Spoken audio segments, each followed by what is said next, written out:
There is an episode of the 1990s sitcom Seinfeld.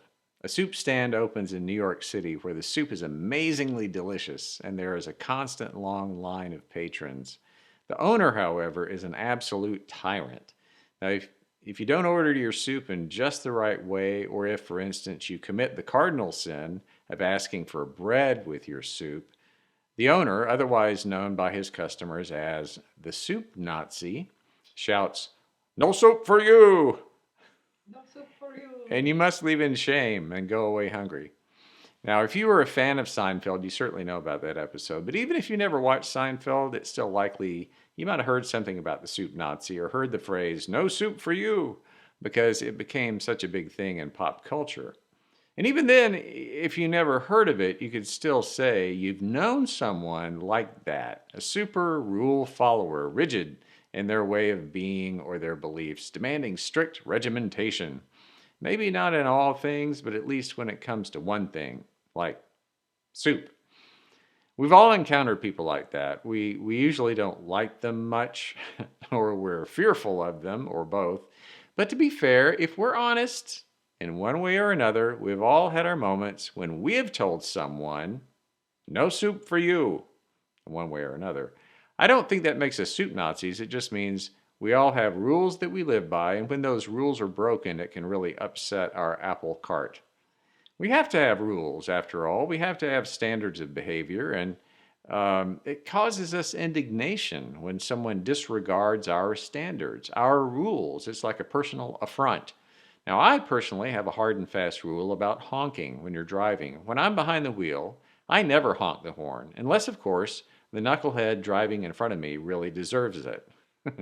But seriously, honking for me is a last resort. I've always thought honking was a crude, boorish type of behavior. If anyone honks at me, I may appear calm, cool, and collected on the outside, but on the inside, I am furious.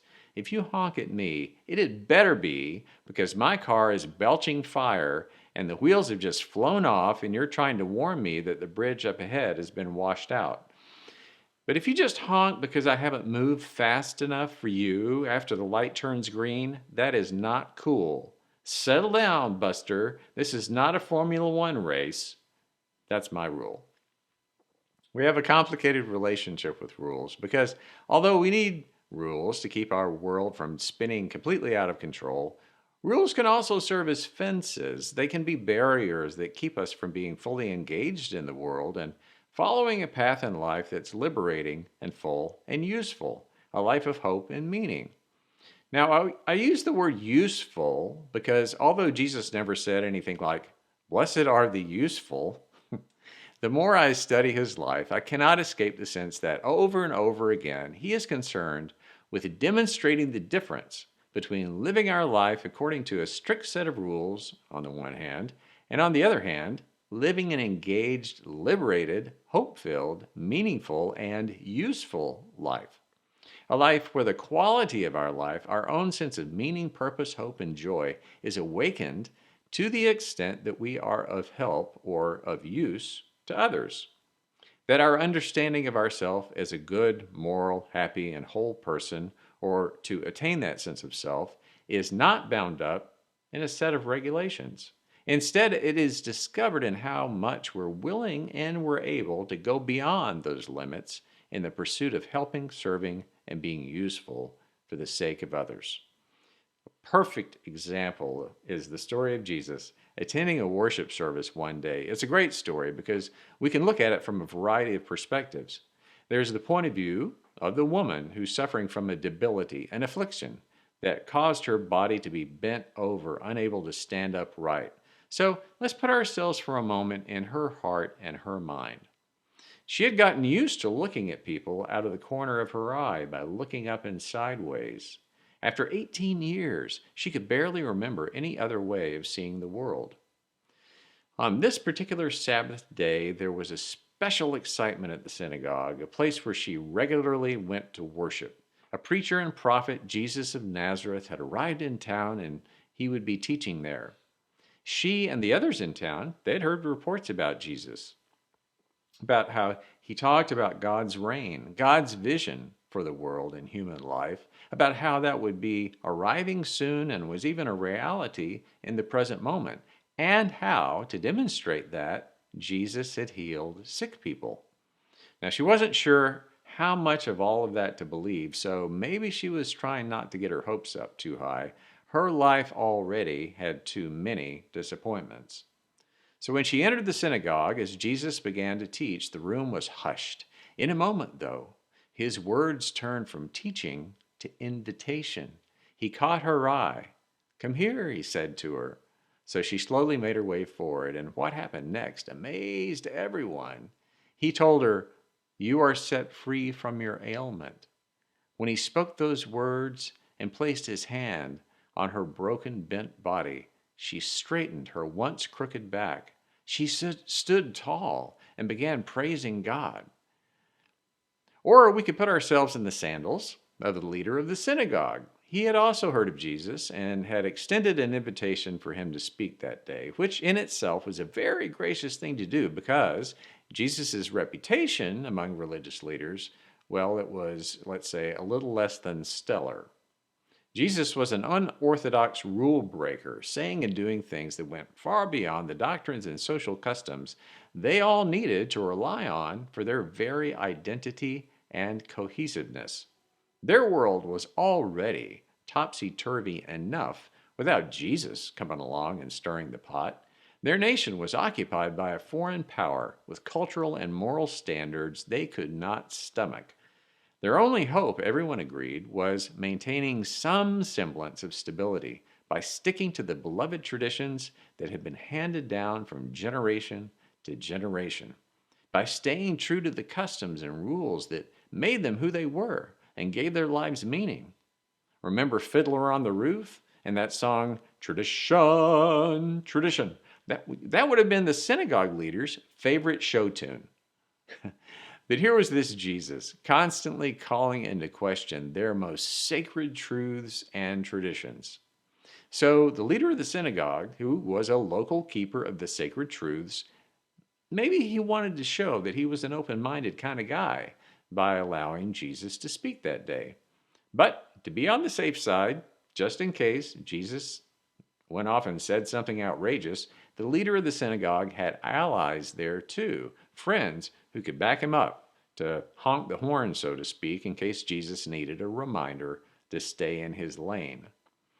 But the synagogue leader was not expecting the woman, a regular worshiper who'd been bent over for 18 years, to be called up and healed, and then for his whole congregation to erupt in cheers. It was a bit much, really. If Jesus had wanted to put on that kind of demonstration, the least he could have done was to have the good manners to wait until tomorrow. Now, no one was arguing about how wonderful it was that this poor woman was set free of her ailment, and no one was denying that Jesus must have had some genuine supernatural mojo. But after all, let's remember we're in church, and there's a proper time and place for everything. The rules are there for a reason, Jesus. So the synagogue leader says, there are 6 days on which work ought to be done. Come back on those days and be cured, and not on the Sabbath day. There's a right way to order soup, and there is a wrong way. In different ways, the woman in this story and the leader of the synagogue were both living lives that were defined and confined by rules. She was physically and almost certainly emotionally affected by a limitation not of her own making. I don't know if it's right to call her a victim of a disease. We're not sure if she saw herself as a victim of anything. But we can well imagine that in that place and time, she could have easily been regarded by her neighbors as defective. In that pre-scientific world, chronic illness or debility were often seen as a sign that you, or maybe your parents, had displeased God somehow. So your very personhood was limited and diminished. You are not inherently worthy, but damaged goods. It might not have been your fault, but there it was anyway. That is why the words Jesus speaks about her are so powerful. She's not only just someone who's been physically set free from an ailment, she's been set free of the social and religious rules and expectations and perceptions that have limited her from having a fully engaged, joyful, hopeful, meaningful, and useful life. Jesus calls her a daughter of Abraham, meaning that she is a valuable, precious, important, and whole member of society. She is beloved and she belongs, and that is cause for celebration. Now, the leader of the synagogue is also limited by forces not entirely of his own making. He didn't make the rules. He was born into that culture and into a faith that highly valued and rewarded those who obeyed and who helped enforce the rules. In his heart and mind, he was doing the right thing, the proper thing, by objecting to this healing that was happening on a Sabbath day. Again, it's not that he was against this woman being made whole. It was all about the timing of it that broke the rules, which sounds comic to you and me, ludicrous, like someone shouting, "No soup for you." But Luke does tell us that the leader of the synagogue was ashamed when Jesus pointed out the hypocrisy of obeying rules at the expense of doing the right thing. And you can't be ashamed of anything unless you know deep down that the rules that you've been sticking to, like your life depends on it, is keeping you from truly living your life in a way that's useful to anyone but yourself. So I have to ask myself, how many times have I done exactly that? Plenty. Jesus was not against rules per se. He just had a problem with the rules we keep that serve ourselves and that maintain what we think is the quality of our lives.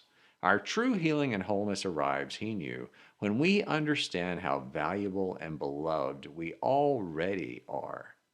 And we discover that healing truth when we see each other and our neighbors and every person as valuable and beloved, no matter who they are or where they've been on life's journey.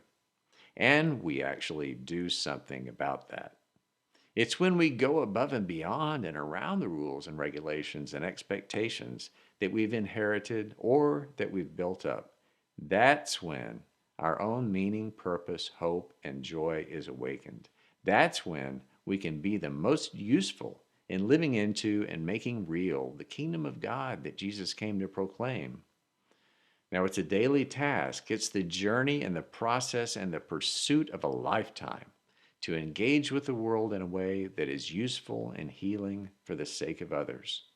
It's a way of living where the rule that matters most of all is the rule of love.